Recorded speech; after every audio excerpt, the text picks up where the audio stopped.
We're live AF. Alex Lopez. Is it good? Are we on? What's up, brother? What's going on?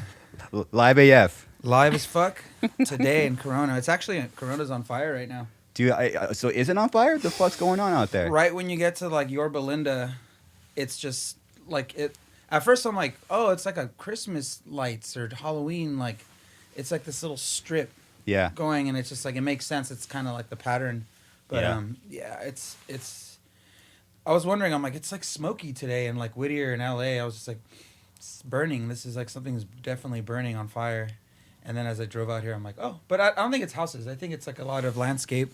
A lot of landscape. There we go. There we go, baby. Get in there. Fucking live. Yeah, a lot of landscape, and shit like that. But cool to be crazy. Do you know what, dude?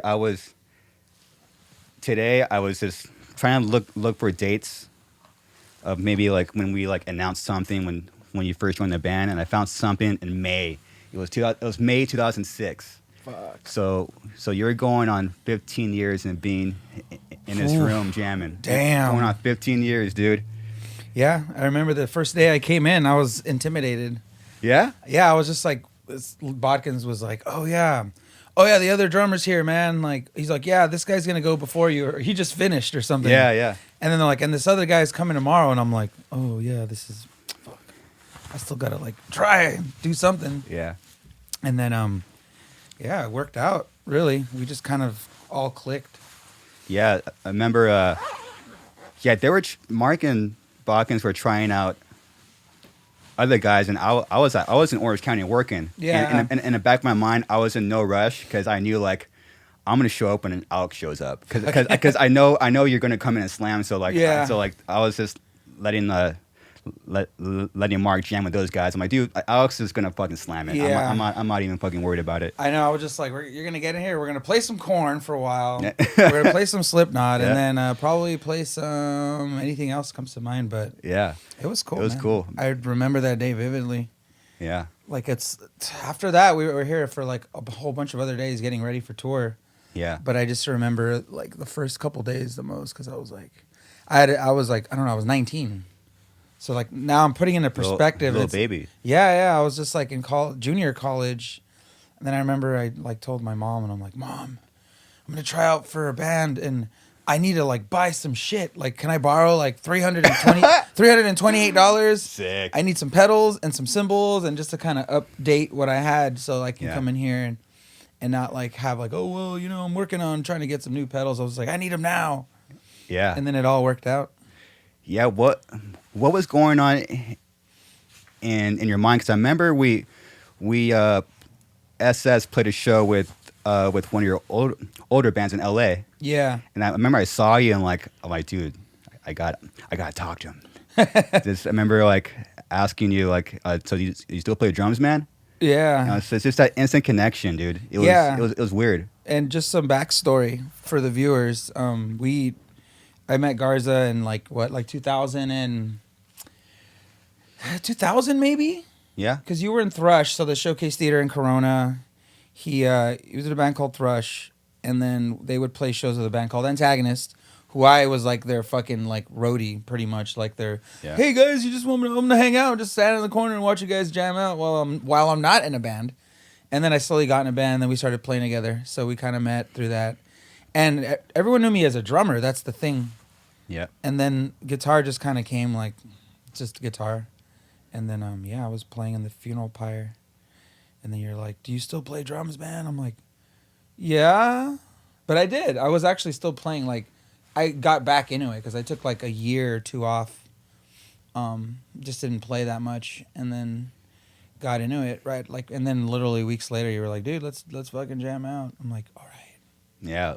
It was crazy. That goes to show, man, like, I remember having like a vivid memory of you playing Skateland and you beating the shit out of your drums, and like something like that sounds kind of like, oh yeah, duh, like you should, but out of all the bands we played with and all the shows, like when someone like you could tell that you played from your heart and your soul. Yeah. And so back then, like that like this stuck with me. Yeah. To like a little memory, but that little That's memory was enough to like, and It's crazy. So I saw you, and then that fucking picture pops up in my head of you just fucking hitting your drums with that fucking long hair and the fucking and little bit of red you had in your hair. Yeah. So little shit, dude. But man, it goes to show, man, just fucking beat the shit out of your fucking drums, man. Back then it was like there was no social media, so Yeah. we would wait like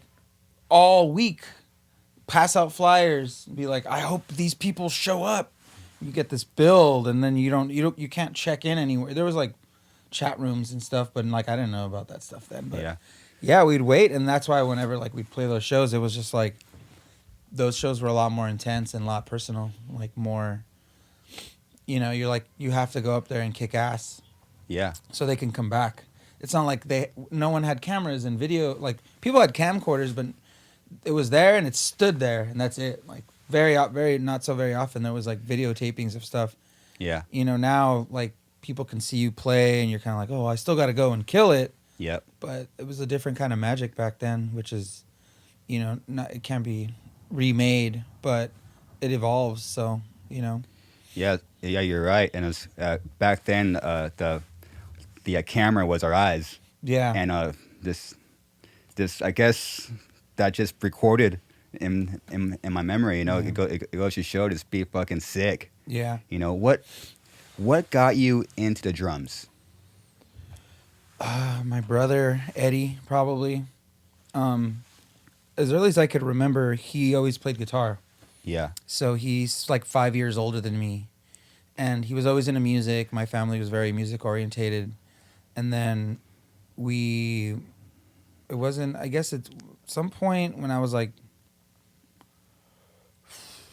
he played guitar. I didn't really know about what a band was, but I remember that I was fascinated by drums and the way they looked. I think we would go pick up a guitar. Yeah. Like when he would get his guitar strings, and I was like, it must have been like 9 or 10, and like my aunts would always play music and for Christmas and all that stuff. But always felt the drums and heard them, but I never really knew what they were. And I remember seeing them and be like, oh, those are cool. And then he's like, you should get drums, Alex, man. You should get some drums. And I'm like, yeah, maybe I should. And then it's like, it turned into like, then I realized like we moved from East LA to Whittier, and that's when I found out about MTV. Yeah. And that was 1994 when we moved in. 93, I was in third grade. I don't even know. I was like still on Sega Genesis or something.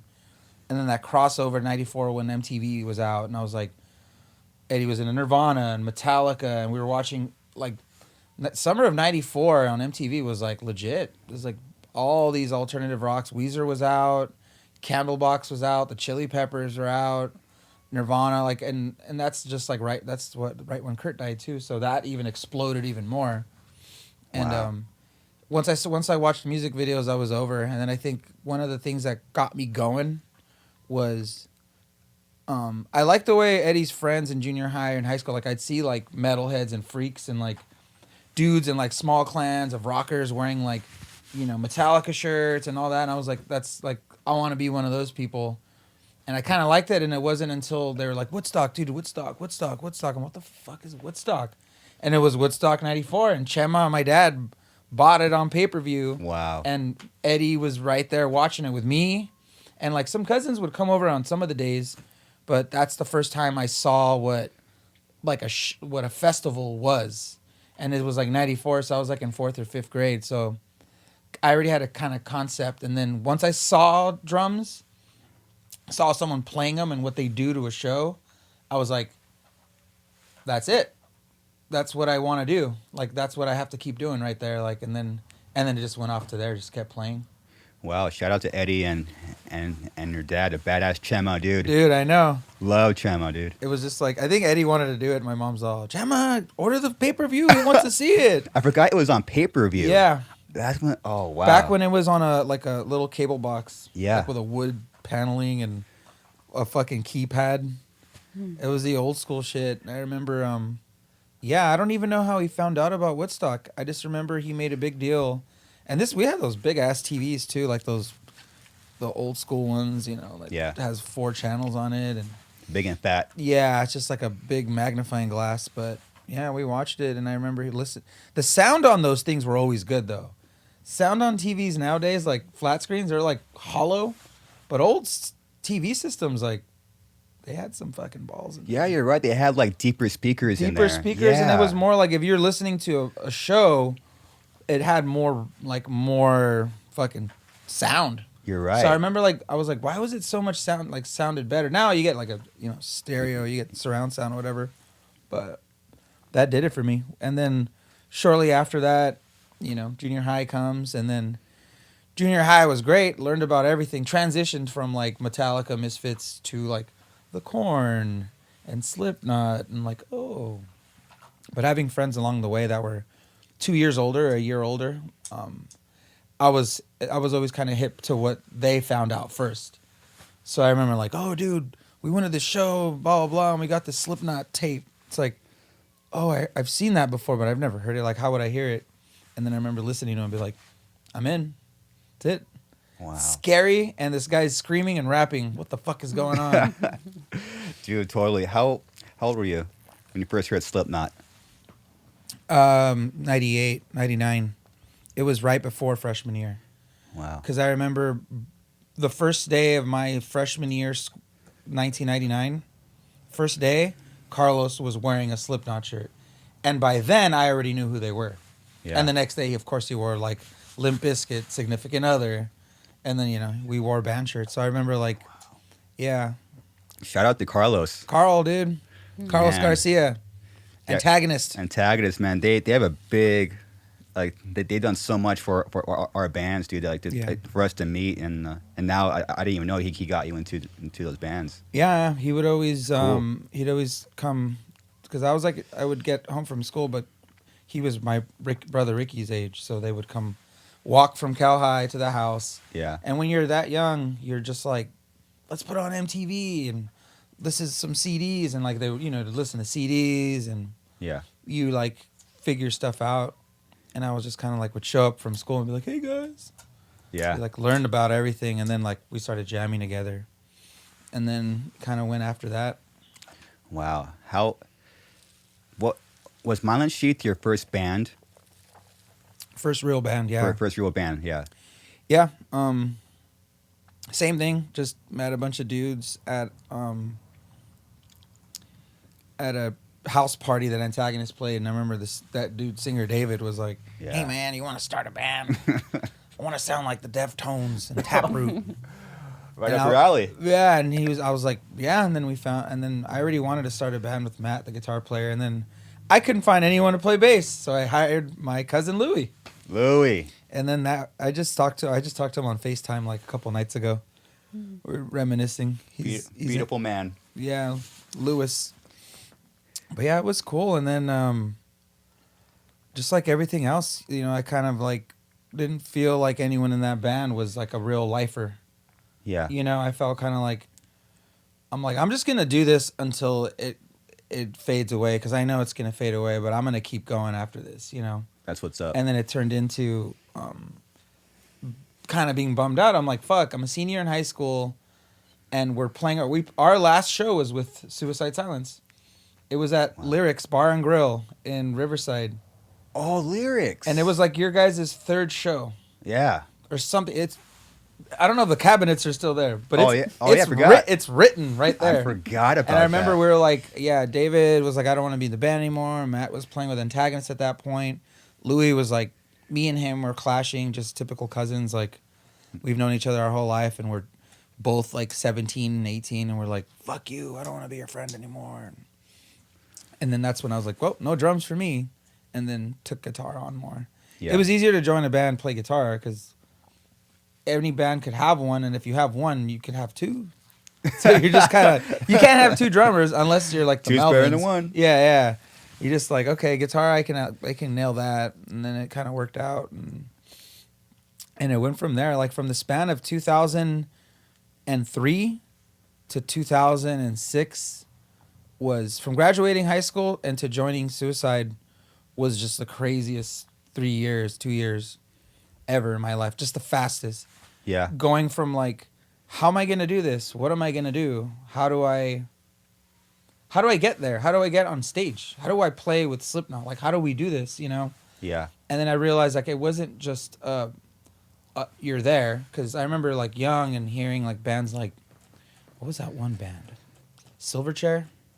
Yeah. Those guys were all like 16 and 17 years old, massive. And then it wasn't until joining this band that I realized I'm like, oh, there's always steps. So like getting from the garage band to getting to Suicide is a step, because when I stepped into this, it was like, oh, this motherfucker, these guys are going to take me to we're all going to take a step together now into this unknown thing called touring. Yeah. And that's how you get to shows. Oh, and then like the more people come, then you get the bus, and then you get money and signed. It's like, Yeah. and it's like, and then even getting signed was like another. We all like got together and then started held hands and like took steps up, you know. Yeah. And that's how it really happens, you know. Like when it comes to it, I didn't realize that. I always kind of just saw it from the bottom and looked at the top, you know. I didn't like put my head down the middle and realize all the years combined with luck, combined with talent, and energy. Yeah. But yeah, dude, it's still going. Still going. It's still going. Every year, there's up years and down years, you know, and I think that everyone kind of goes through their cycles of life, and then once we all kind of come back around, then it's all there, you know. Yeah. As you said, there's peaks and valleys. Yeah. You know, and thankfully, you know, you love what you do, so that just still allows us to keep going, you know. Yeah, yeah. Imagine if you didn't love it or you weren't passionate, you know. Yeah. To still to think after not even counting the band, like even longer than that, like 20 years of you still being the shit out of your drum. It's like where does that come from? You know? It's like what keeps you still showing up? Even when you're going through like a low, like what keeps you showing up and still bring it? Yeah, you know? I think a lot of it too is having supportive parents. 100%. I think and family, just a supportive backbone of family and friends. Because I've always felt like even if I fail, like they're still gonna be proud of me. Yeah. And if I kill it, they're gonna be proud of me. Yeah. So it's like I don't have a like. And also, like, not having kids or anything, because that's a lot of pressure. Yeah. But having the trust yourself, you know, like, that's kind of what keeps me going. Like, whether I spend 5 years at my parents' house and then move out or whatever the fuck, I feel like there's always going to be good out of it, you know? Yeah. Also reading all these, like, the books with, like, Anthony Kiedis' book and Flea's book and Head's book and now Corey Taylor's book.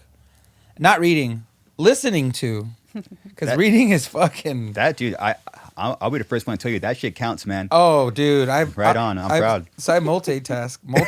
So when I wake up, I'm like, I gotta go for a walk before I do anything.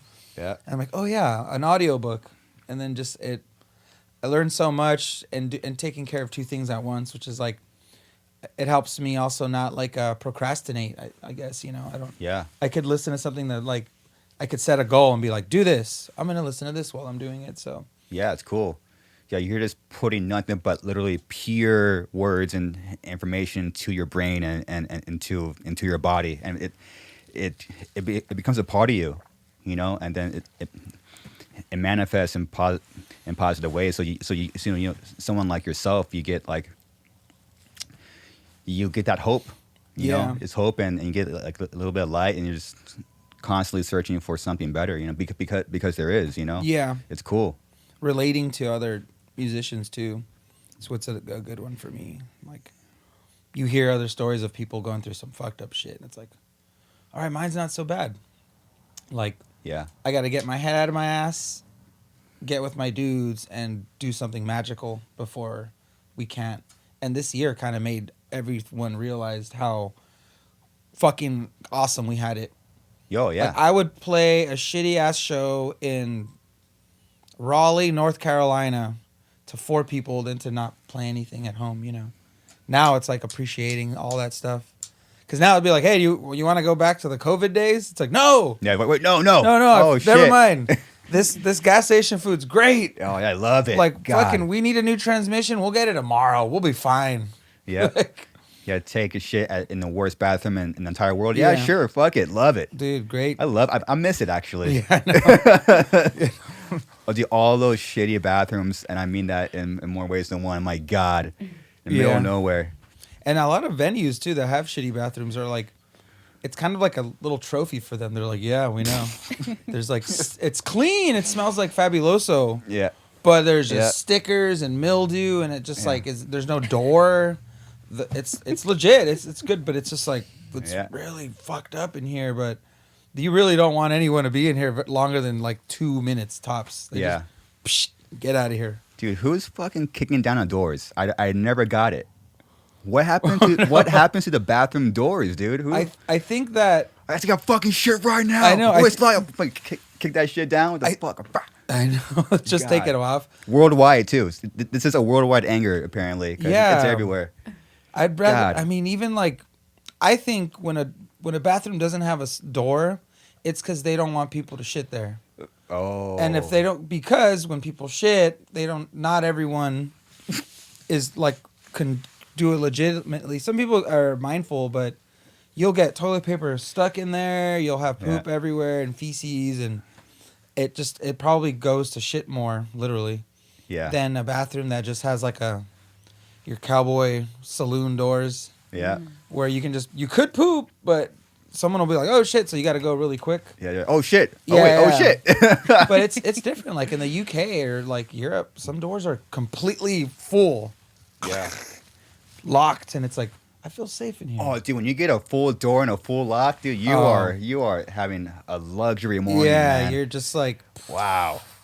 Those are like the really really good ones, where it's kind of like free, like especially because we're on like writing together, you know. So it's like it's like, oh, you gotta like kind of have some time by yourself.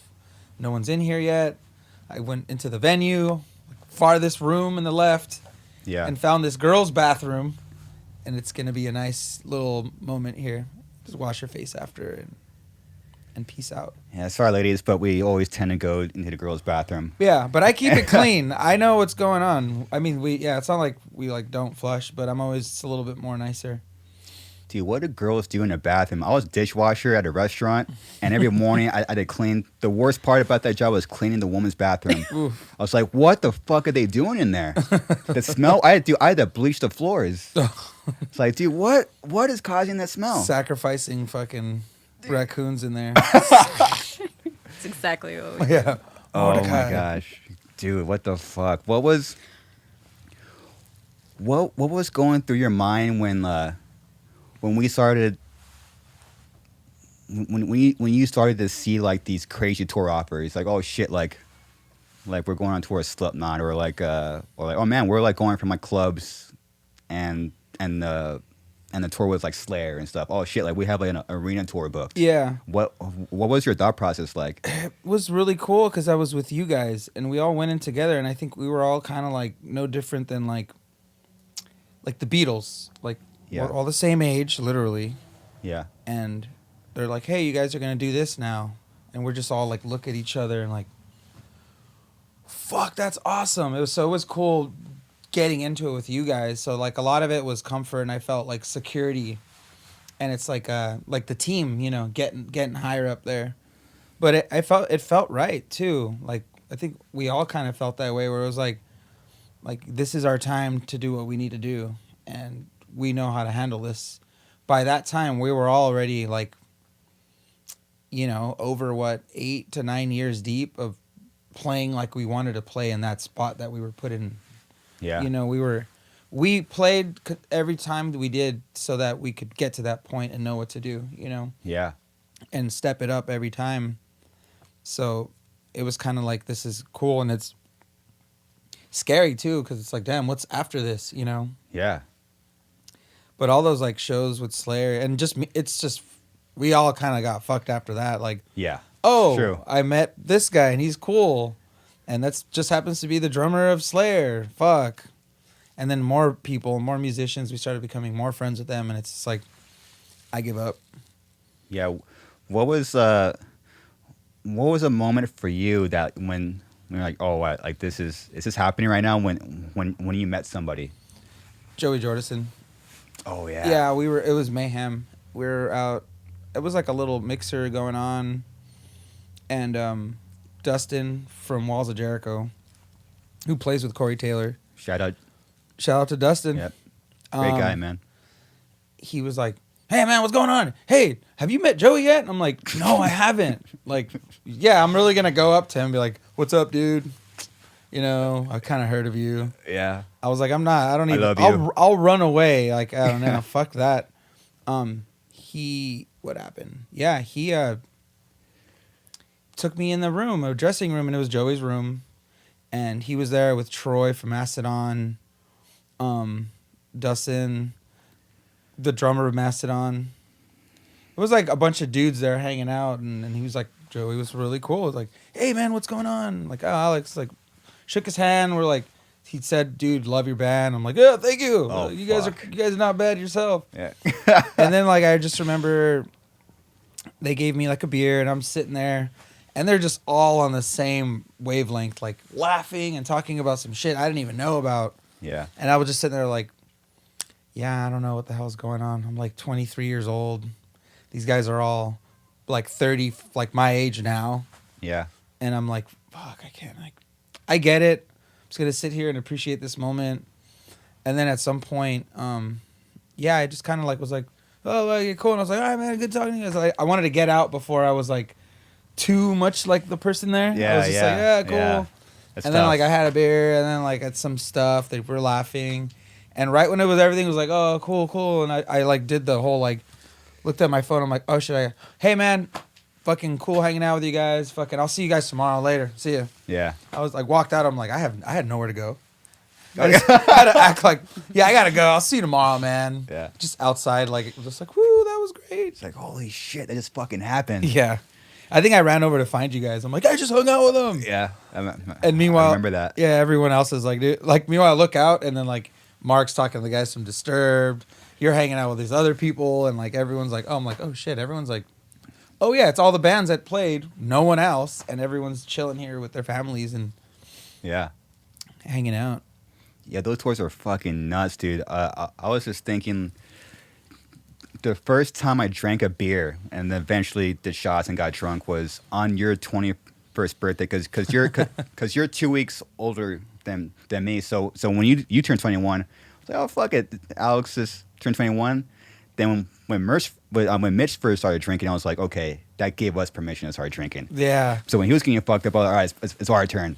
Yeah, and he did it for a while, huh? Yeah. Yeah, once you turned 21, I was like, all right, I did the same thing. I think you did the same thing too. I never drank until I was like 21 years old. Damn. I never enjoyed it. It took me like 3 or 4 years to stop like throwing up after when I was wasted or getting like hiccups. Yeah. Like I would just get hiccups, mad hiccups. And then I just eventually nothing happens. Just got hammered and fell asleep. But Where were we? It was somewhere in NorCal, right? It was like a small venue with Sworn Enemy and Diecast. yeah, it was it's a venue that was only a venue probably for a day or two. Yeah. I don't know. It was like a hall, but it was cool.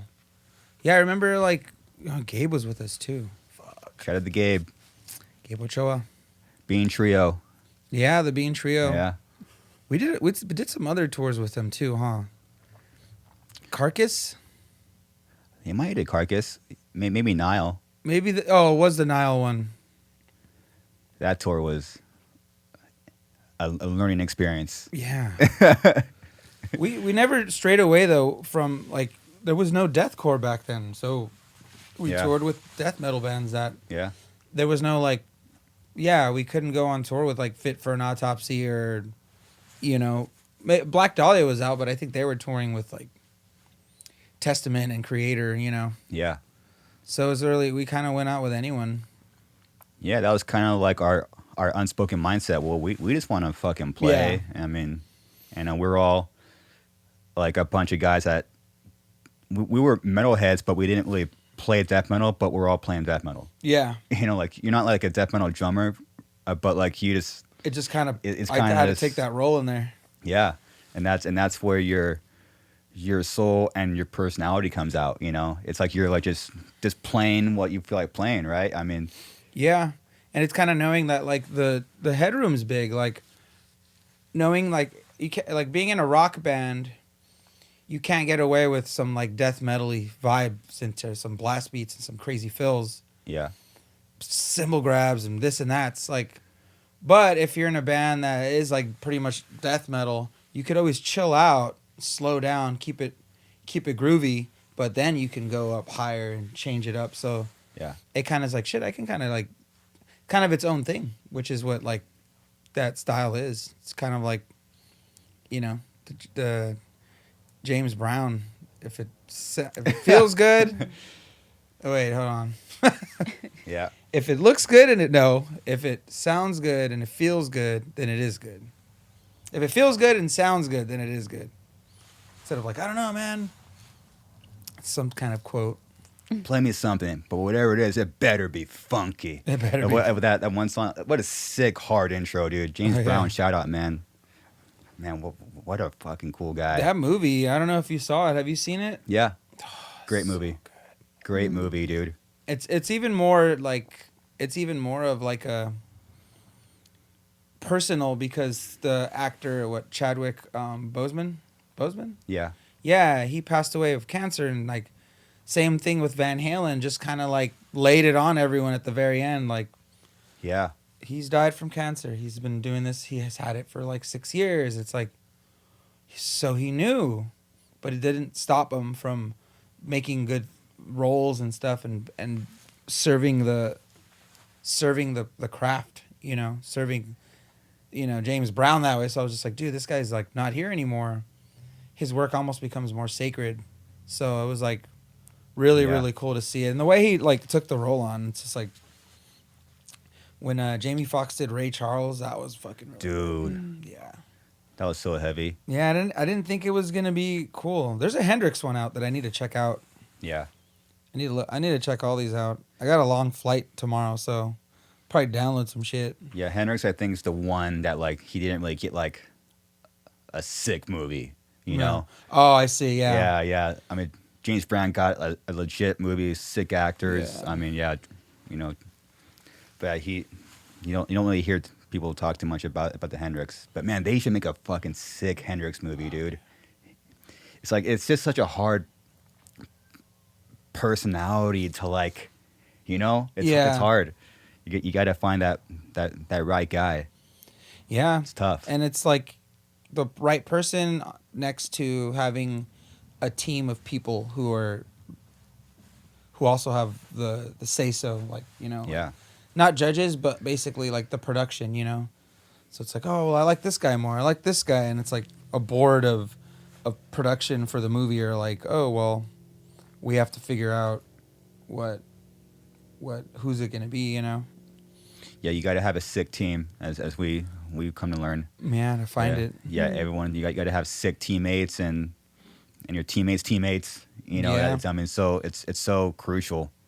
God, I mean, I don't even know where I would be without, you know, Hugh and Mark, DK, Yeah. you know, Eddie, you know, just a solid foundation of good teammates. Yeah, having people to help you see different perspectives, you know, because that's huge. when I look into something, I'm always looking in and like, oh, this is what my opinion is right away, and also being a person who bases their what they say and their reactions based on their emotions, which is one type of person, you know. I'm always like, oh, like instantly it's fear, and I'm like, oh, well, this is my opinion, and then it's like someone else will be like, well, what about this? It's like, oh shit, okay, and then you'll be like, what about this? Like, what about it's like, and then it kind of like goes into like, wow, fuck, we're all seeing different. What do you see when I hold up this picture? Everyone says a different fucking thing, and then we're all, actually, that does look like a squirrel. That does look like an orange getting thrown at a wall. Like, Oh yeah. Like, okay, like I get it. It's like, okay, and then we all kind of put it together. Yeah, it's hard to as you know, as we get older, there's no excuse. Like, we all try to like really sit back and truly listen to what we're all saying to each other, and try to, you know, even some people, including myself, might say something dumb or fucking stupid, but we got to listen with the open heart, and it's tough to listen, dude. Yeah, it's really it's tough. Just like, all right, shut your mind up, and like, all right, Alex is talking. I mean, what is he saying? And like, without me trying to come up with what I'm going to say next, is truly like listen to what you're saying. Yeah. It's tough, man. It's also good, like, it's good lessons too. I think Mark does that where he lets everyone talk first. Yeah. And then he'll say, and then it's like, Yeah. okay. And then we kind of go and figure it out. I think everyone has to let out what they want to put out. And then, Yeah. and then we become more like practical and rational about situations, which is crucial. It's very important for bands to hear each other out and understand where we're all at and be real. But, you know, the older we get, the more we become more open. Yeah. There's no need to like put a shell up or any of that. It's just going to make us more kind of, you know, make us not take advantage of the beauty it is of brotherhood, you know. Yeah, the brotherhood and the friendship is very it's tied with the music, because the music is important, but it's not more important than the friendships, because the friendships have to come first. Yeah. You know, if you have obviously like the music is very important, but if you have just the music, Yeah. like that's like you don't really have a solid foundation, like, you know, to when you go through those valleys, Yeah. you know what do you have? And we have, you know, I've always thought about that, like when we go on tour, we really, when we've seen so many bands, you know, on worldwide, on so many big bands, smaller bands, and like their lack of just being close. And then I was like, damn, like I'm very lucky to be like, oh, like we're actually friends. Yeah. And we're just close, and we're fucking chilling. And you see like this band, and like it's kind of something's off, you know. Yeah, yeah. You know, it's like, damn. And it's like, it's kind of crazy too how like you have to be friends, otherwise you're in a band where I kind of always imagine how it is with certain members that you're like, it's business. They're a killer musician, they're hired, they're in the band, but they're just not, they didn't start off friends and then the band. They just said, hey, like, oh, you're a cool guy, you kill it, you can do the job. But in reality, it's like you're not very, like, you might not be tight homies, you know, like. Yeah. Even with Korn, I bet they're all like in their own realm, but sometimes maybe like Ray Luzier is kind of like, I'm just not like really in this team right now, but I am, you know. They're friends, but they're all adults, but you can see sometimes like how Head and Fieldy are together. It's just like, oh shit, you know what I mean? Like they're just tighter. Yeah. And it's just like, oh, these guys have known each other since they were kids. Yeah. They're friends. That's why they're still doing this and slamming it. Yeah, that's kind of like the main ingredient, just a fucking slam when Yeah. there's 4 or 5 people that are, you could tell on stage. I mean, I see it like every tour we do. I'm like, damn, like you guys aren't friends, and that this is gonna last 5 years, 15 years, but it will go away. But us, it's just, you can just, I feed off this our friendship, you know, and then it allows everyone to play from their soul. Yeah, because we're not slam. Yeah, we're not kind of up there with our, you know, tails between our legs. We all know each other's family, parents. Yeah. We're gonna continue to be there, so we're in it ride or die. So that definitely gets translated out to the music, you know. Yeah, it's crucial, you know. And then that also allows us to go through valleys, you know. And sometimes as we're experiencing, a valley could be a month, it could be years. Yeah. You know, and it's really cool to go through valleys with you and know that I have people that have my back, and you, For sure. and you, I hope you feel the same way, where like you know that I have your back. Yeah. You know, we've had no money, a lot of money, no money, money. It's just like, but we don't care. We still like show up and and make sure everyone is happy and healthy. What do you feel, or what's your thought process like when things are on like a low? You know, like when you're going through that valley. I get a lot into survival mode. Survival mode is when I have to find out what other things I'm an extension of, and that's when I'll go into like painting or like designing more, or drawing or recording, like something that I can at least feel like I did something that day. I think that's like my valley persona. It's like, all right, well, we're not doing anything right now, but I can sit here and like maybe I'll do a painting or like try to do one and get into it for the whole day, and then I'm like, and then once someone's like, oh, that looks really cool, then I'm like, okay, I have to kind of find something to like meet up with that, like the feeling of doing shit with SS. Then it's like, okay, because we'll get in here and jam and be like, we got a tour coming up, and like it's sick, you know, like those feelings we get of leaving and to do something cool. We might not have that all the time, so when we don't, it's like I gotta find things that can make me like feel close to equally as like not happy, but more like excited about something to wake up to. And everyone's different, you know. Some of us do like video games. Some of us get into health and fitness. Some of us get into third eye. Some of us get into like sports and fucking gambling. We're not gonna name names. We're not gonna name. Or are we? Yeah. I think like if like which band member do you think likes to gamble a lot and loves sports? It's like it's so easy. Yeah. But it's kind of like we all have our own like fucking Power Ranger power. So we get together and just become the Megatron or whatever that thing's called. Is it the Megatron? It has to be. Well, it's got to be something. I think you nailed it. I think it's the Megatron. Megatron? Yeah. Yeah, everyone's like this is the fucking the artsy schmartsy guy right here. It's the gambler. Dude, we are a bunch of Power Rangers playing in the metal band. Yeah. Can't fuck with that shit. No. That's what the band is. It's the Megatron. So yeah, and you need 5 people to make the Megatron. You can't have 4. And they all have to know. 5. Yeah, we have to know how each other works and connect the right way. Otherwise, it's just like a fake leg, you know. Dude, we're like living like a Power Rangers movie. Where Megatron like comes out and he gets like his ass kicked for like 5 minutes straight. Yeah. And then out of nowhere he just comes out. He gets like inspired and starts kicking ass out of nowhere. Comes out of the ground and fucking a volcano and fucking fights people from outer space. That's us, dude. It's really true. Holy shit. Yeah, it's fucking cool, man.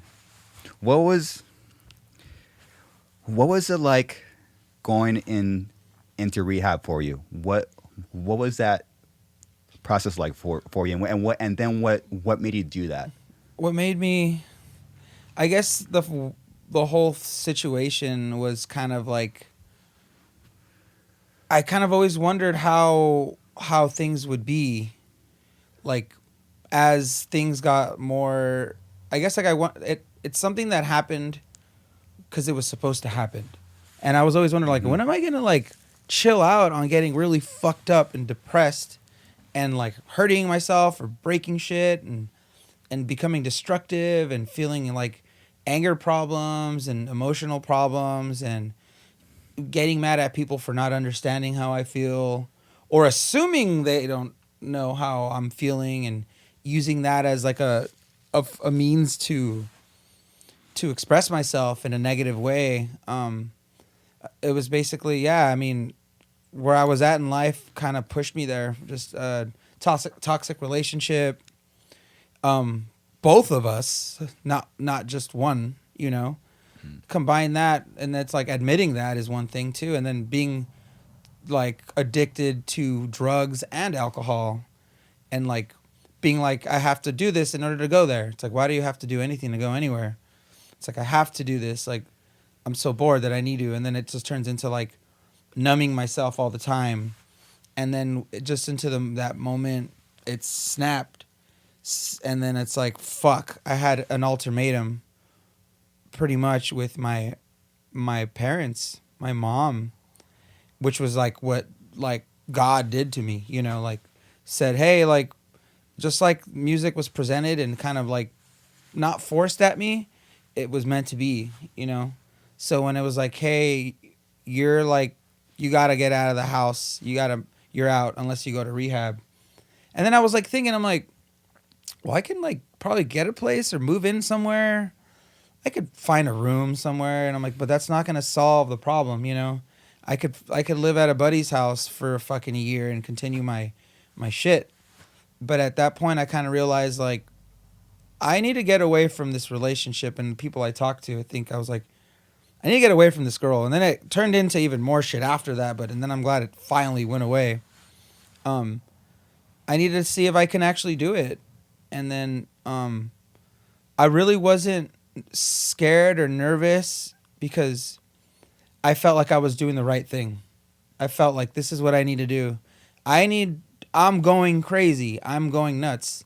And I'm fucking starting to like fuck shit up. And the next step after this is going to be, I'm either going to like hurt myself really bad or hurt someone else really bad. Either with a fucked up emotion or a memory that they're going to have to remember of me doing. Not like fuck them up physically, but maybe fuck them up like mentally with where I was steering, like scarring someone, my family maybe. And it like throughout the years, I think just like not mourning, like Mitch's death or my friend's death and like all these things I didn't know how to like mourn or understand like the stages of everything. Never went to like we went to therapy or like I had a psychiatrist but I never really did the work, because I was still like, oh, this is cool, yeah, but I'm not like cool. I'm just gonna go get fucked up tonight, and then like, oh, I feel great. Oh man, then it's like knowing that I was gonna go to a place that was cool, and I looked into it and I found it and I had help finding it, and I'm like, I'm gonna be here for like 32 days, like. All right, this is kind of fucking cool. Now I could see if I can do this and see how it feels to do that. And then I was looking forward. I had like two visits with the therapist every day. But also another thing, I was like in a class, not a class, but I was in a house with like 8 other guys or 9. Some days the guys would leave and more people would come in, but there was consistently a solid 8 or 9 dudes there. And just like real drug addicts, people who are like, I started shooting up when I was 12 years old. I used to get fucked up when I was 13. I saw my mom hang herself when I was 6. And then I started using heroin and I was like, all these people are shooting up coke, heroin, smoking crack.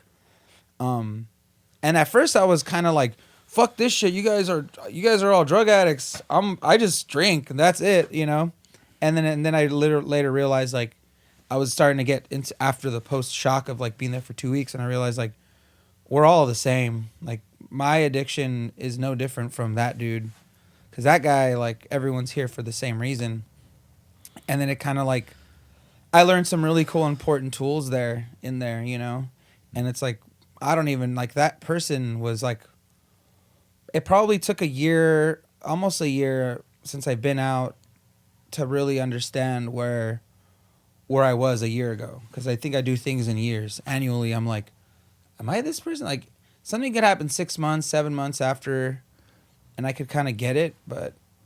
Like forming new relationships. And like, as life goes on, I'm watching my nieces get older and become humans. And I'm like, no, like, I don't have this rage anymore, like this like self-hatred and feel sorry for me shit. And then it's like I feel a lot more comfortable being around stuff now, and like being newly married and like understanding that I'm like, shit, I have like a companion now that I can like bounce my feelings off of. She's not my therapist, she's my friend. So if I need real help, I'll fucking go somewhere else. I'm not gonna bore her with my fucking feelings all day. Mm-hmm. But it's kind of like, not one day do I wake up and go like, fuck, this sucks. I'm just like, fuck, I wonder what today's gonna be like wonder what I can do, and what like how the rest of the year's gonna pan out. Having things to look forward to, and in the situation I was in before, pre-rehab, and what I was into and what I was doing was just like a aimlessly looking for anything to fill a need, with no real direction of getting anything done to myself mentally. Yeah. And then, it was a cool little crash course, I didn't come out like full-blown Christian. I got kind of what I learned, and I kind of like let the tires come down. And then like within that whole period of time from like March of last year to like December of last year was just like a transition of polar life, like just changed completely by just the people I was around and focusing more on family, and it's cool. Like it's a whole nother thing. It works for some people and it doesn't work for some people, or you take what you get there and you apply it to yourself, and it's mainly trying to find happiness, to love yourself, regardless if you continue like to smoke or drink after or don't. It's just like some people have that, as long as you're not doing it. Someone even said that like just if you're gonna do that, just do it when you're happy. Don't ever get fucked up or drink when you're fucking sad or pissed. That never works. I'm like, and that's the truth. It's like, it's never do that. And that's like the simple code. The occasional fucking like, you got to be really happy, and it's about celebrating and not getting overboard. But like, like it's Thursday and I don't know what to do. I'm just going to go to the fucking bar and sit there, and hang out with, like, that works for a lot of people, for moderate drinkers. But for people who are self-destructive, like they'll do that and it turns into this. It's like, my brother's a really good example of a moderate drinker. He just loves to go to a brewery, hangs out, has the wings, chugs some beer, takes a fucking Uber home, hangs out with his wife and kids. Nothing, no. They're fine. He doesn't raise his voice. He doesn't get pissed drunk. He gets hammered, but if anything, he'll just throw on the Smiths and like talk about how much he loves, like random shit. You know him. So it's kind of like I had to like take a break because I didn't know how to be like chill out and do it moderately and in a good vibe. So, the feeling it's cool. If anyone out there like feels, no one really admits it, but if you ever think to yourself, fuck man, rehab would be a great idea for me for drinking or smoking, anything. If you think so, it's a great idea. You should try to do it. Cause then you're like, fuck, I need to be like away. It's like some people can't get away. Like you can't. I was able to get away from the band, my family, my work, everyone's like, all right, dude, have fun. And I was like, I never had the feeling of like, I'm going somewhere and everyone's cool with it and I'm cool with it. And this is for the best of me, so, which is cool. Yeah, it was best for you and you went for you. Yeah. And it really did. Yeah. Cause I was like, got hit with the ultimatum and I'm like, oh, just chill. Live with Garrett or something. But I'm like, no, that's not going to solve this problem. This is going to make that weird. Thank God. That fucked up Alex that no one wants to be around, And it's not, I don't even want to be around that person because that's what I was doing to try to escape. So. Yeah, it's so bad. You were a fucking dick, dude. You were drunk. Holy fuck. Dude, I can't even watch videos. Like, it's funny because, like, it's just getting wasted for no reason. And it wasn't even like getting wasted. It was like getting slammed out to the point of being blacked out. And, you were bad, man. And just like every morning, I'm like, what did I do? It's like, dude, just, I don't know what to tell you. I'm not going to tell you to stop. I'm not going to tell you to keep going. Just only time will tell, Yeah, it's true. And then you get older too. Like, can't be doing that. Like the 20s, all right, but you kind of have excuse. But once you're really in your 30s, there's no excuse for a bunch of stupid shit at all. And when I went in there when I was 33.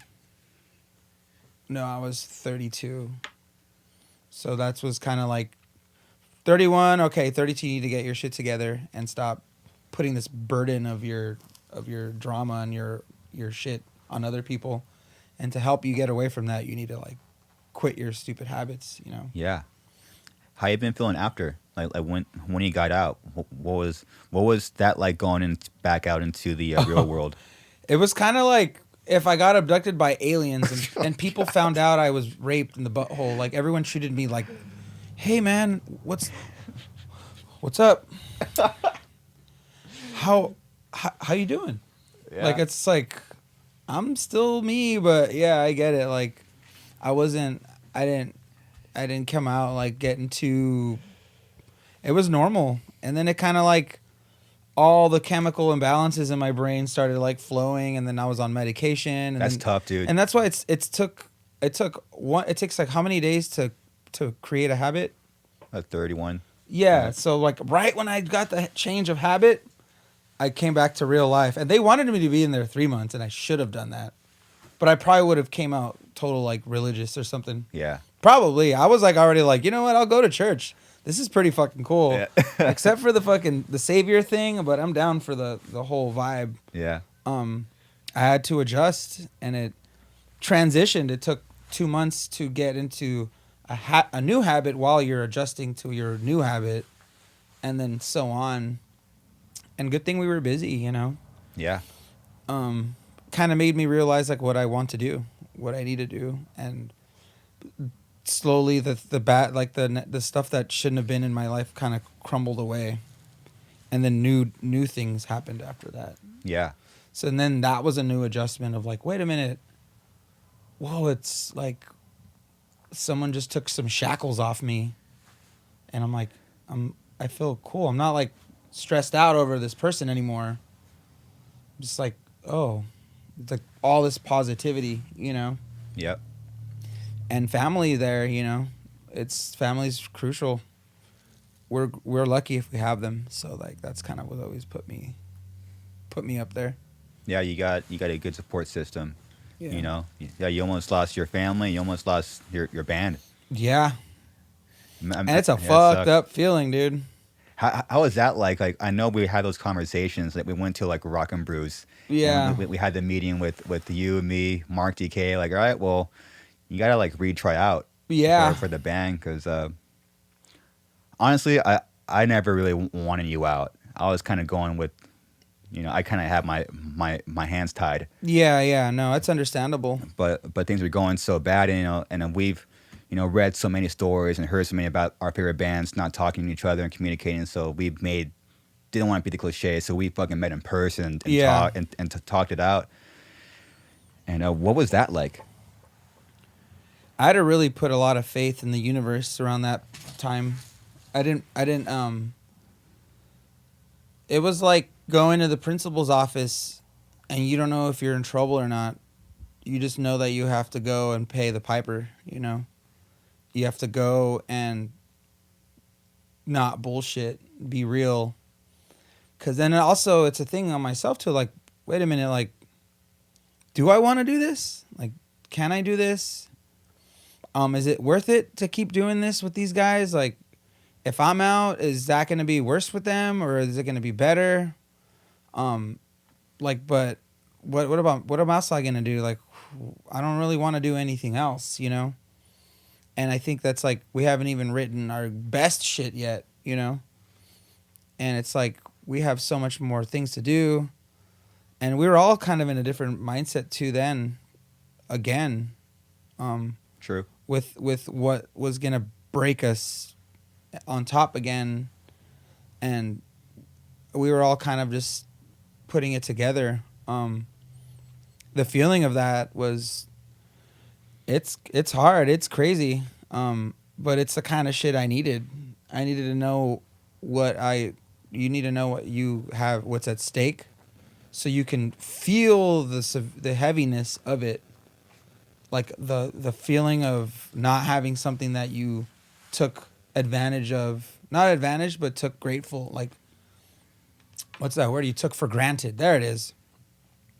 So I'm like, oh yeah, well I could just whatever, and then they're always going to be there. But it's like, all right, we're going to take that away. Then it's like instantly it's like this void, this like hole. It's like, shit, like really, like what is happening now? Like what is going to happen? And then after everything, it was kind of like, well, let's do one thing at a time and see how you are and see how everyone is. Cause it's like I'm just one of 5 of the problems, you know? Yeah. It could always change with every person. Of course. So that at that time, it was kind of like everything was flowing good, and I was kind of the one that was in question on trial, and that's what it felt like. And then just kind of being like, I'm going to be true, I'm going to do this because I want to do it, and I'm going to let the universe, if I'm not meant to be in this, then it'll happen. If I am, then it'll happen, which is kind of like manifesting something, you know. I was like, I really want this, really need to do this. I need to show them I can do this. I want to I want to hold set the bar in my own way in the band with, if not my playing, my personality or my vibe or my spirit, I need to set a bar a bit with myself in the band and like not be that other person, you know? Because then it's like, I don't want them to think I'm just going to lag and not be into it. And like, because there was a time where I was like, fuck this shit, I don't want to do this anymore. You guys are like, is he serious or he just fucked up? It's like, I don't know. We don't even know.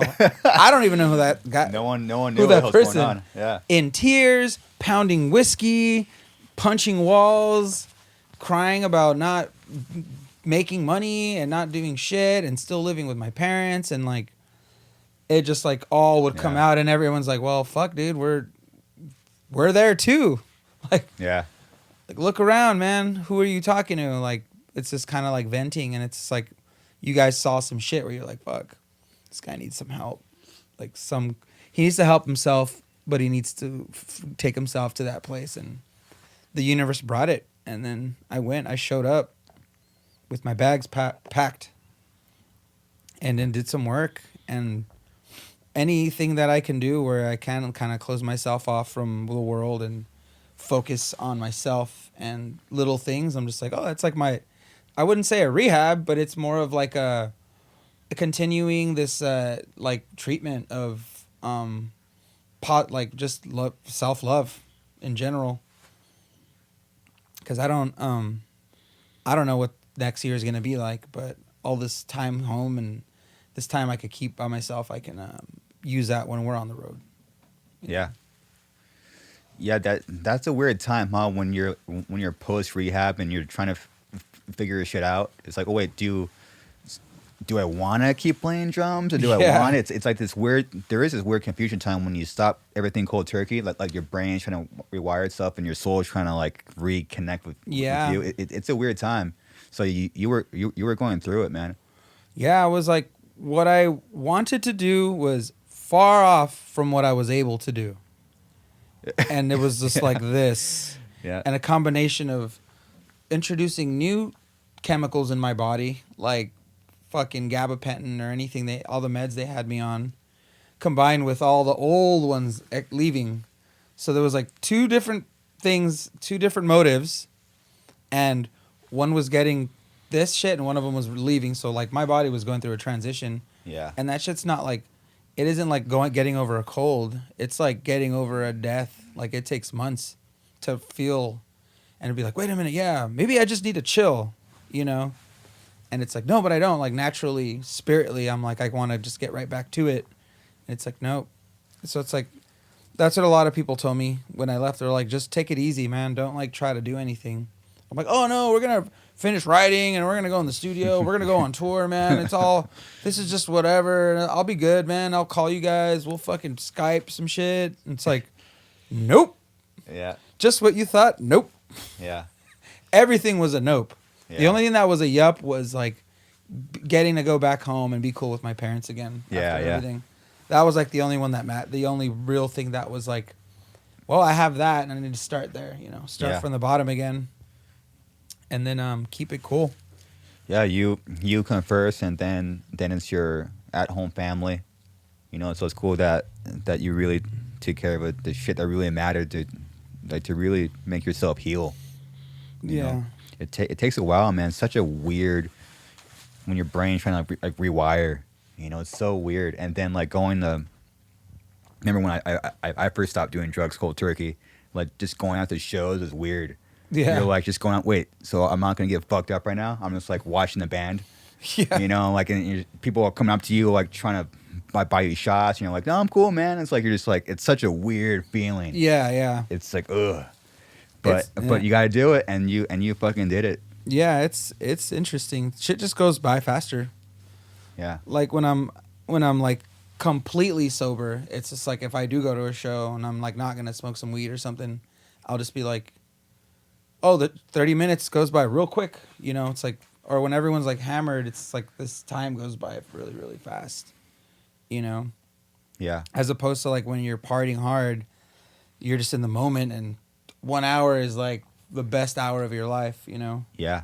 And then like you stay up all night doing crazy shit, and then all these false hopes that you like were thinking when you were in the moment, like, oh, I'm gonna do great things. I'm gonna wake up and fucking play drums and write some cool shit. And it's like you wake up and you're like, you have a headache, hurts. Yeah. You don't want to do anything.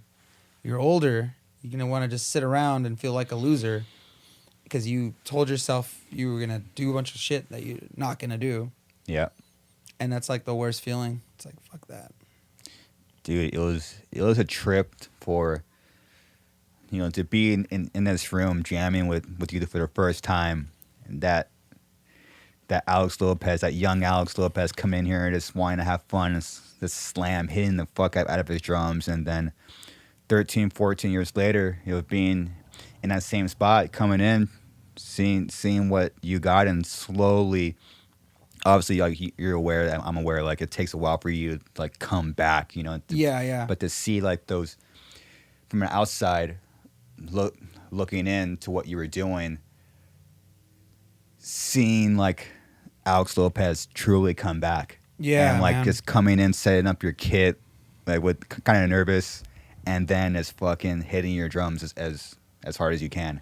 Yeah, man. It was really cool. Wow, we're officially on the road. We might be on the road for like a year or two, but dude, we're on the road now, and Yeah. we're going somewhere special. And it was just so cool to see you back there. Yeah, man. It's special. It's so cool, man. Yeah, I wanted it, and fucking Mamba mentality. Oh yeah, man. Get to the top and then just take it further. Yeah. So just do all the fuck you can and get there. And if you do that, you show up and you're prepared more than enough, beyond enough, then you'll be fine, And the universe will do the rest, The Yeah. universe always does the rest. And You've always been really good at just letting go of shit. Maybe without you knowing, you just like let go of shit, and then that's how you kind of bring shit in. Mm-hmm. It's crazy. You did that with everything. The band, you let it go, then that's what makes it really come back. Yeah, you got to know its weight. It's like putting the backpack down. Yep. And you're like, not even a backpack. It could be your wings, You don't realize what they do for you until it's gone. Like your fucking lungs or your arms. Like, you don't know until it's almost gone. Then you're like, or they're gone and you're like, fuck, I can't touch anything anymore. Yeah. And that's where like the void is, So like you have to kind of put it at risk at some point if you want to feel it, if you want to get to that level. And that's why, it's not it's a lot of people take a break from shit, Some people need it, some people don't. Yep. That's kind of like how it is. And that's something that we need to like always remember, that we're here because we want to be here. Yeah. There's no forcing of anything. This isn't like a job where you sign up for 10 years and you have to be here. Totally. You sign up every fucking day that you come in. All right, I'll be right there. Yeah. 20 minutes late, but I'll be there. Yeah. Every day, 24/7, even like subconsciously. Yeah. You got to want it. So you're actually playing shows. I am. You motherfucker, dude. I'm playing fucking shows, Jeez, dude. what- I had to do it. What has that been like? Woo! Well, the audience aspect is weird, but the ability to get to a venue, hearing like people like white noise to the PA, and I'm like, oh, is this a real show now? Like, there's a band, we warmed up, being able to like bring my kid out, being able to hit up my companies and be like, hey, I need some stuff. Like, we did the virtual tour, which is playing shows, but playing like shows in front of people and hearing, they were drive-in shows, so there was a lot of honking, but the other ones were been like people clapping and shit. So it's cool. It makes me miss it, but also I'm like playing the shit that I can, but not the shit that I want to play. Yeah. That's like I don't even know. It's just like going to a restaurant that you love, but eating someone else's, like another restaurant's food in there. It's It's like going on Oh, shows yeah. and they only have Taco Bell in there. So you're there. It smells the same, looks the Jesus. same. The vibes are there, but when they bring out your burrito, it's Taco Bell. Yeah. Soggy chips. So it's kind of like, it's cool.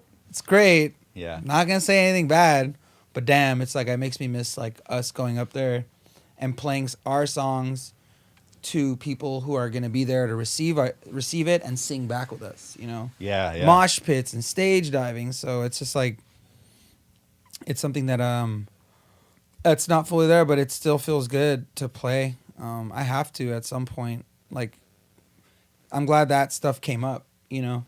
Yeah, it's Like cool, man. these you know, social distancing shows were great. I was able to do all that. And also it made me remember, I'm like, fuck, like, I got to set all my own shit up. I didn't have a drum tech or anything. I got to like break it down and put it in the car. There's no van and trailer. My cases are here. So I'm just like, oh, this is what I got this shit. I was doing this shit in Skateland and Chain Reaction. Yeah. You know, like for the first 7 years of my drumming, you know, since those beginning shows in like 90, 99 or 2000. Yeah. Playing in backyards with no band, just my brother and Carlos, and then like cramming it all everywhere, never really having a real like crazy particular way of doing it. Just did it all myself. And then it's like, now I realize having the tech and the cases and all the little luxurious things are so awesome. And I'm like, fuck. But I think we've always been grateful for that kind of stuff. Yeah, totally. It's like how the hell did we get here? We've never, ever played a show at a 6 stage with an awesome venue and a great system and been like, oh, okay. We're always like, dude, this is fucking dope. Fuck. Like nerding out on everything. So we always, I think we've always appreciated like all that stuff. Now we'll definitely appreciate it more. Totally. It's always been a trip like jamming here in this room. And then we go out and on the bus, and then we show up at a fucking arena. Yeah. We're like, how the fuck did this happen? Oh yeah. It's fucking nuts, dude. We've always been grateful for it. Yeah. You know. But dude, I remember me and Cece came out to the to your show at Paula Yeah. Casino. Dude, that's drive is sketchy. Oh. I was scared. I went during the day and I was like, where's this going? And then I left. It's kind of middle of nowhere. Yeah. I ended up staying at Dan Kenny's. Oh yeah, Dan went, Missy went. It was cool. Yeah.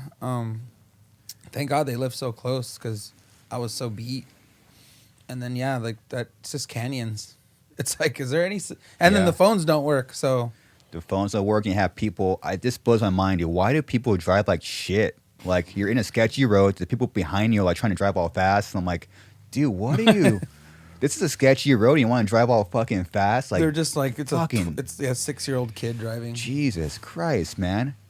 But yeah, sketchy drive. But dude, it was worth it. Like seeing, you know, because your style of drumming really fits the style of that band. Oh, you know, thank God. I mean, obviously, because you have like that in your blood, that like swing, you know, that Latino swing. You know, just like it's just my closet music that I've always wanted to play. It's so funny, now I could play it and be like, I can get away with it in this stuff, like because they're more like they're all metal already, and they're playing mariachi, so I can just be normal. Yeah. And play like some flavorful shit and with metal behind it. So it's kind of like, oh, I've always wanted to do this, and they're all cool. They're really cool, man. I met the singer. Yeah, Corey. Yeah, one of the guitar players and the bass player. Yeah, they're cool guys, man. Yeah. We did Raw came out for a show with us. Sick. He came out of Ventura. Oh yeah. He came out to Ventura because he's like, wait, what the fuck happened?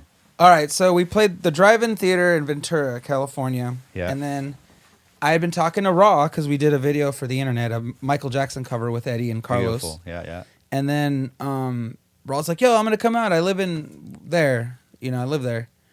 Came out. As soon as he showed up, their manager, Metalachi's managers, knew him from the cruise. Yeah. He's like, oh, what's up, man? He's like, hey, man, you're going to get up on stage and play a song with us? He's like, okay, I will. Yeah, no problem. Let me go get my bass. And he like went, got his bass. 25 minutes later, we're on stage during sound check, learning like underneath the bridge. Sick. Crazy Train, Raining Blood, and he just picked it up. I mean, he's sick. And then we're like, all right, well, we're gonna play 5 songs. Alex is gonna play 2, and then you come in, and then you guys just do a freestyle jam off. And I'm like, cool. Yeah. And then I even told him like, hey, so how do you want to like, what do you want to do for our jam? He's just like, I don't know, let's just make it up. I'm like, yeah, I know, but it's like, oh well, just start off like, what is it? For Whom the Bell Tolls. Yeah. And I'm like, let's just start off with that and get him clapping, and then you can do that. And then after that, let's just go ham. And it worked out. Right. And then the next show, which was like a month later, he came out and we did more stuff, and it's cool. It's really cool. He's into it. It's funny because they all have alter egos, like different names. Yeah. And they named him Bean Simmons. Attaboy. That's sick. He even had a luchador mask, even though he's not really like full beaner because he's Chilean. So it's just funny. He had a luchador mask that happens to have like the Gene Simmons thing on it. So we just all have fun, and it was cool. But it was, Yeah, he's like a bass player. He's like a sick bass player. Yeah, he's a total ripper. He's a ripper. Right on.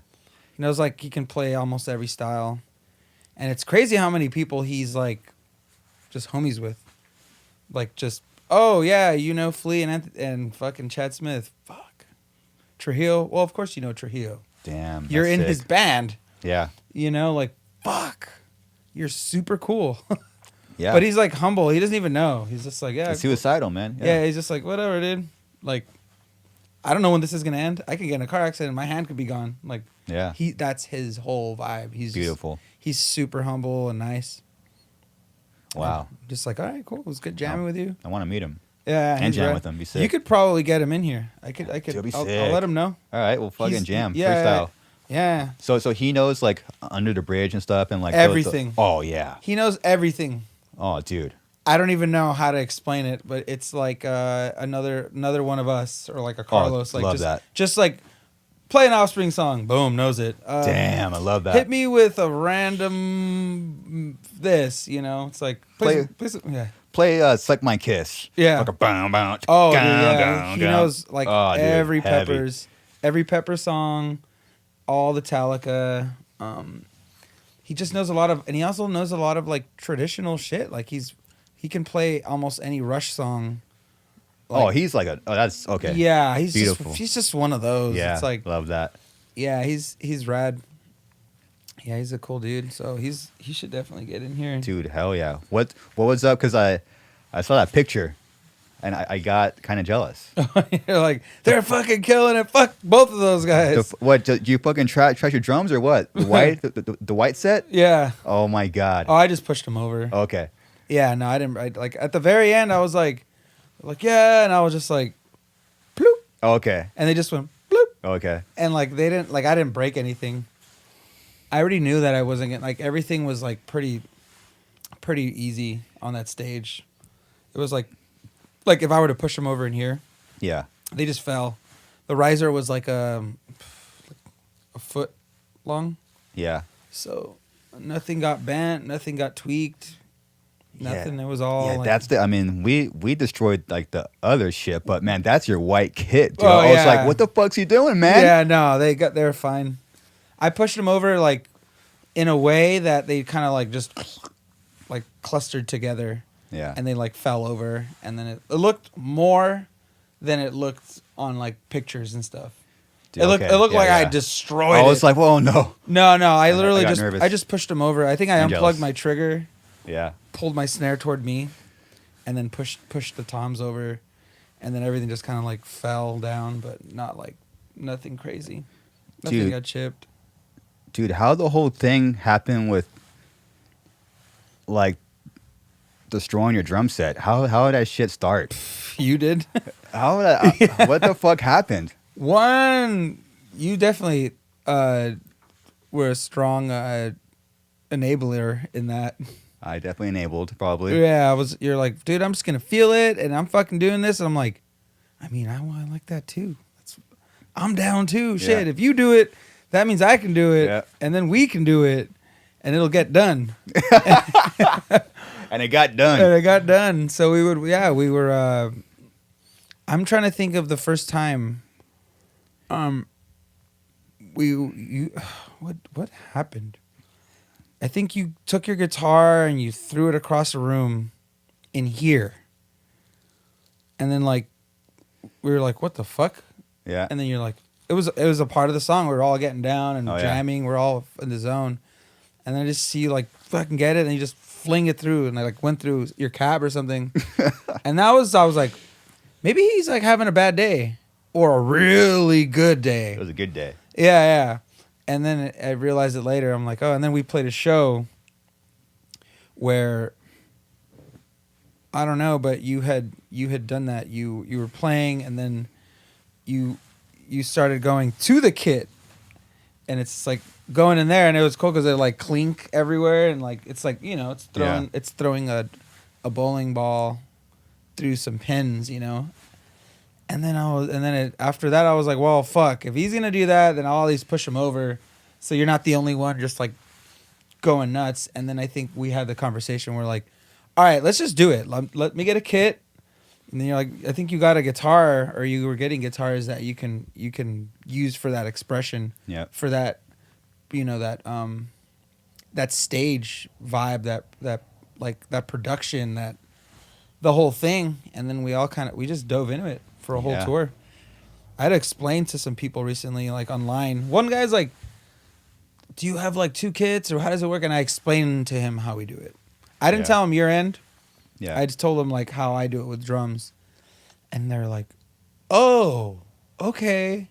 I was like pretty descriptive. We looked. Sometimes we didn't do it. Sometimes we did. Sometimes we did it on purpose and planned on it. Yeah. But most of the time, I was finding crappy kits.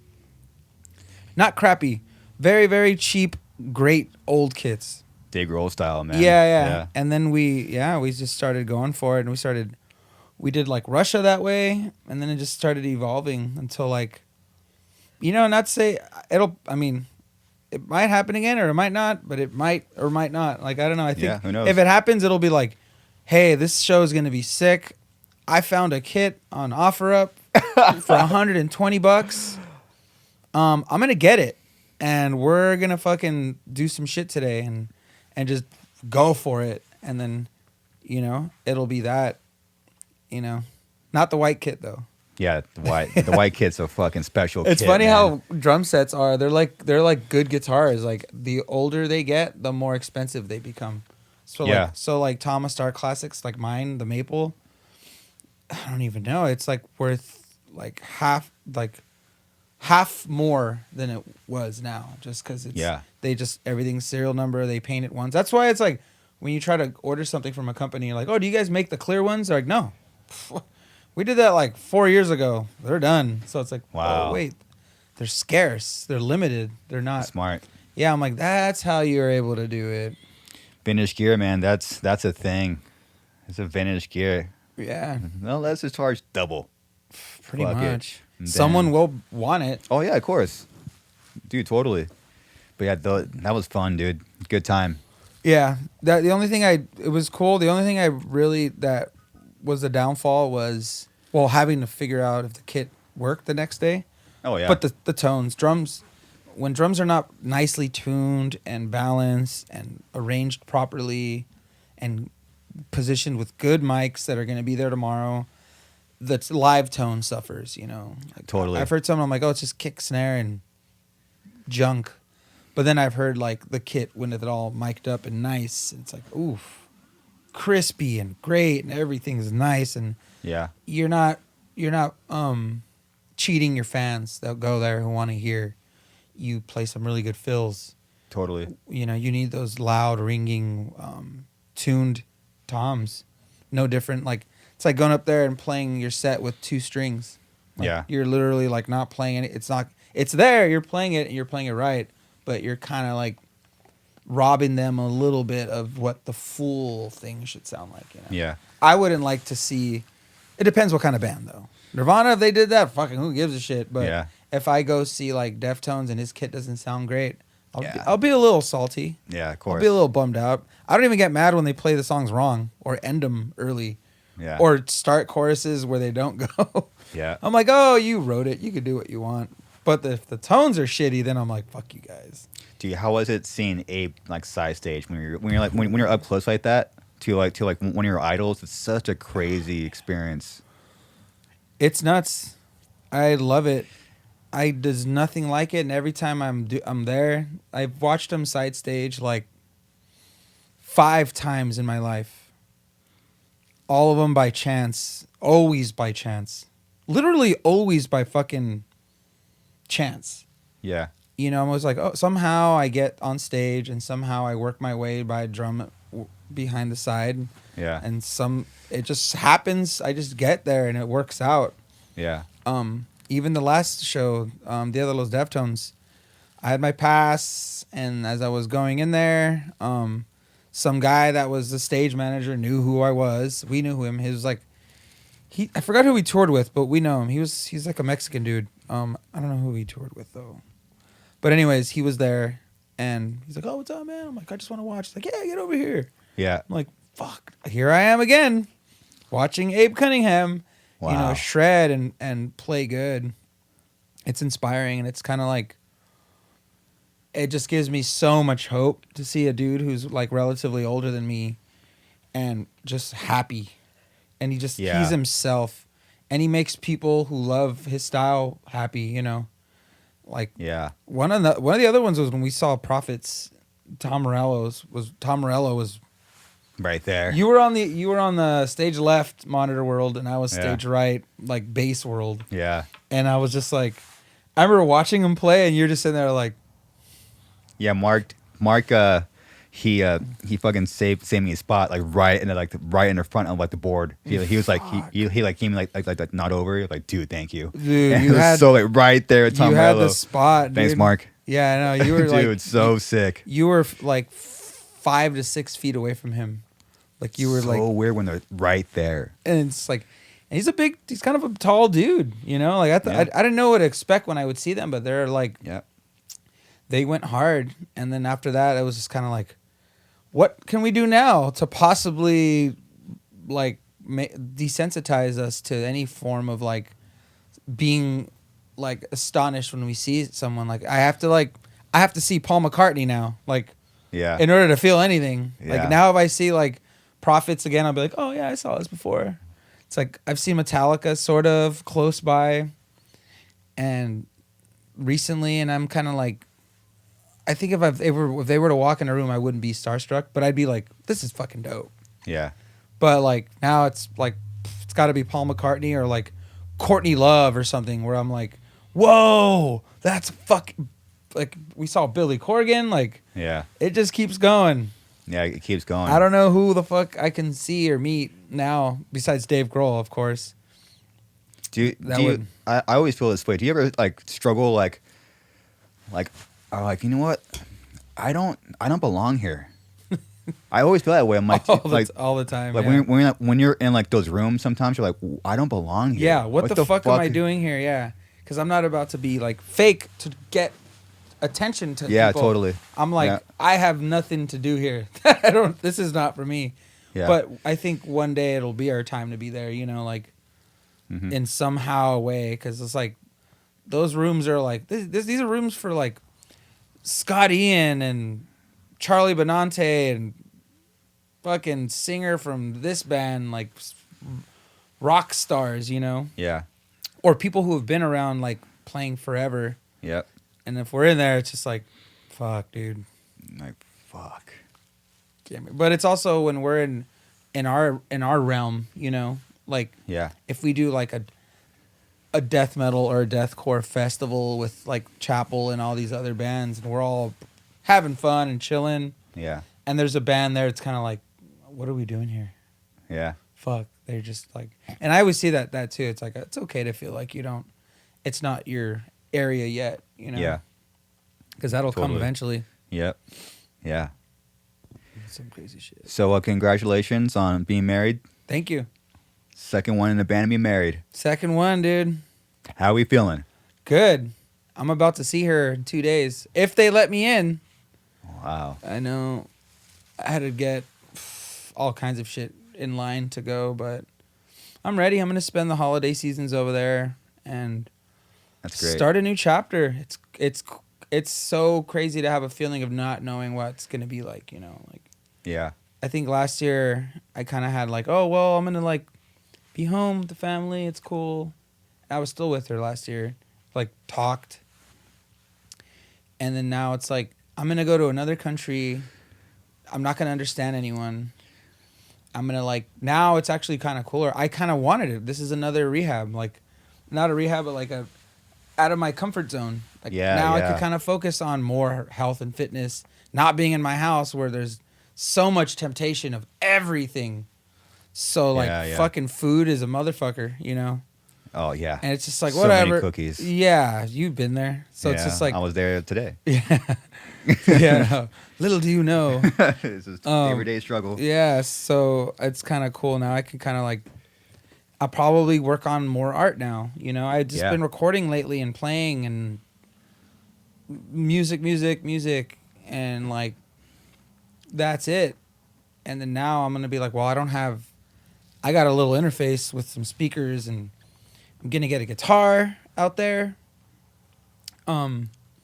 And I'll have that, but I'm pretty sure I'm going to end up like getting back on the brush. Yeah, dude. Like cooking myself really nice, healthy breakfasts and then fucking probably get into yoga. Attaboy. Start getting into shit where I'm like, well, what else am I going to do? I can't like get a text message from Ruben and like, hey, dude, you want to go fucking get some wings? It's like, no one's going to text me anymore. Like, I love those texts. Yeah.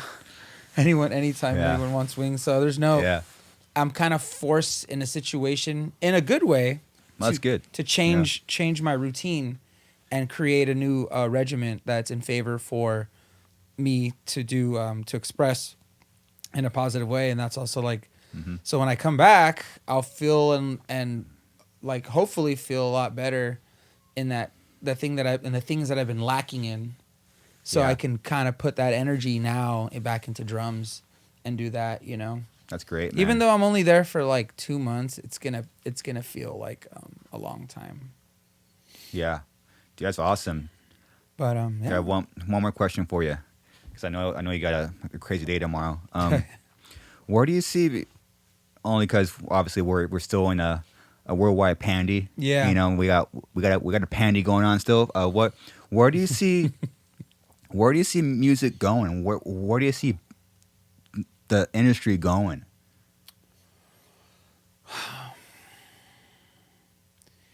It's really hard. I think live shows are gonna be really hot for a minute, like right away. I don't know if people are gonna really want to pay attention to too much content that's out, but people are gonna want to be there now because they've been missing out. They're gonna want to, whatever music can. I mean, everyone could put on a good show these days. Whatever music can put on really great shows. But also there's going to be a lot of, the gates are going to be open. Mm-hmm. So you're going to have every band and all the little bands that just started or the bands that started last year or the bands that started getting more hype last year, they're going to get trampled by the huge bands that are like, have more cred. And you're going to, probably a lot of smaller bands, and not small by any means. Like, it could even put us in that category where like we think like, oh, we're going to come out swinging. And it's like, no, Deftones and Metallica and Guns N' Roses and all these other bands are going to be Avenged Sevenfold and shit. They're all going to be doing these shows, and it might not give us that, yet. Mm-hmm. But I think it might be like the bands that have already been killing it for the last 10 years are going to be cool, safe. But the bands that like recently kind of started or have always been kind of trailing along, they might have to suffer a lot more. But that's what I think it'll be like once the pandemic starts to die down and shows start to become regulated. But it's hard to tell. I don't even. I have no idea, and I've never really been right about. The only time I've ever been right about music was. We did a tour with Falling in Reverse, or I was on a tour that was on tour with Falling in Reverse. Mm-hmm. and Ronnie had just got out of jail, and they were playing like 300 to 400 cap rooms, but they were fucking packed, like brim, like something I'd never seen, and it's all like a lot of younger emo kids, you know, like My Chemical Romance, Mayday Parade type people, and I was just like, this band's gonna be huge. Like they're already huge, but they're gonna be even more huge, and this, you know, like I just knew that's like a given, like. But I'd never had a moment where I looked at a band and I'm like, wow, this is like, he's going to be playing in front of like 3,000 or 4,000 people in like 2 years. And that's exactly what happened with Falling in Reverse. Yeah. Which, you know, shout out to fucking Ron, dude. He knows what he's doing. And he even corrected his life. He was into drugs and did all kinds of shit and partying. And, you know, he went to prison and came out and literally like smart fucking dude and kills it. And like, it's a good example because it's like, I feel him similar sometimes. Like he's had like some like, I guess some flack about the way he's expressed himself on stage or like how he's talked to people and like, I wouldn't say attitude, but just like how he rolls. And I'm like, I'm kind of that way too. Like I've done a bunch of fucking shit and said shit and broke down and made mistakes and said fucked up shit and didn't mean them because I was, you know, clouded and not dealing with things right. And it's kind of like, but he got his shit together, pulled through, and now they're like, they're going to be fine for the rest of their career. They wrote those records that have mileage, but it's like a different crowd, but it's cool. And he has our back too, you know, so it's very crazy, but I have no idea what's next. Hopefully us. Yeah, we'll fucking see. People are getting older, so they'll eventually come around. I know we're all getting older, dude. We're fucking 34. They're gonna be 35 in less than a month. Yeah. Oh my gosh. In like 28 days or something. It's 35. I'll be in Ukraine. Wow. I'll be eating dry fish. Attaboy. And freaking drinking crab juice or something. Putting fish up your butt and no. Yeah, there you go. Yeah, doing something different. It's cool. I can't wait. It's natural that way, dude. Yeah. I know. Celebrating 2 Christmases. Oh yeah. Celebrating 2 New Years. Wow. And a birthday. And there's like this other Russian holiday that they're doing out there, like January 6th or something. And I'm like, okay, fuck it. That's what's up. Let's do it. That's what's up. Well, Alex, I know I don't want to keep you for too much longer. I know you got a crazy day tomorrow. You're literally flying across the world tomorrow. Yeah. Fucking nuts, dude. Well, dude, thank you for being a part of this blast off. Yeah. Into the unknown. This is episode 1. Episode Appreciate 1. It. Yeah, I'm down. You're my brother. Oh yeah. We've been through a lot together, man. We've seen the world together. We've been in many small rooms and metal tubes that have wings or wheels. Fuck. And we've seen friends and girls come and go. We've been through it all, man. Yeah. It's cool, and I'm really, I'm proud of you that you're man. Likewise. that you're still here and still slamming it, man. You know, and I'm thankful that I could still share this experience. Yeah, dude. Same. With you, so it goes both ways. Hell for yeah, sure. man. Love you guys. All right, thank you All right, guys. yeah. See ya later. Peace. And this is where the music gets cued. Dun, dun, dun, dun, dun, dun, dun, dun, dun. Well, that's it. If you're still listening or watching, thank you. This was my first time ever hosting something, let alone even be a part of a podcast. So I was fucking nervous. I was worried about the laptop crashing. Is there going to be a power outage? Is there going to be a fucking fire truck slamming into the studio? But luckily, when Alex walked in, it was a very chill vibe. Everything went off without a hitch, pretty much. That was the first episode. This was recorded back in late November because Alex had to fly overseas and hang out with his wife. He's newly married, so congrats to Alex. I was so nervous that I forgot to give the poor guy an outro. So if you want to find Alex, he's on Instagram at I am Alex Lopez. And that's it. So this will be a weekly thing. It's officially up and going. So I hope you all enjoy. And until next time, see you soon. Later.